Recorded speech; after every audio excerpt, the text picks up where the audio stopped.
कैसा है? कुछ नहीं, टेंशन की वजह से बीमार हो गया है। घबराने की कोई बात नहीं। डॉक्टर साहब, इतने से बच्चे को क्या टेंशन हो सकता है? बच्चों के टेंशन बहुत सख्त होते हैं, very intensive. Don't take them for granted. अभी से ये हाल है, बड़ा होकर के बाहर झुकेगा।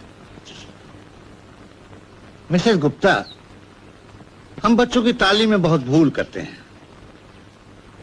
टीचर्स भी, माँ बाप भी। बच्चों को जिंदगी से डरा के रखते हैं कि पढ़ो, नहीं ठेला खींचोगे, बाहर झोंकोगे बड़े होकर। जैसा कि आपने अभी कहा, जिंदगी क्या हुआ है? यह राक्षस है जिसे बड़ा होकर मुकाबला करना होगा। हम ये क्यों नहीं कहते कि जिंदगी जूलियट की तरह खूबसूरत है, उसे पाने के लिए अपने आप को काबिल बनाओ। जिंदगी एंजॉय करने के लिए है, पढ़ लिख कर तैयार हो जाओ, बड़ा होकर बड़ा मजा आएगा। बड़ी नेगेटिव अप्रोच है हमारी।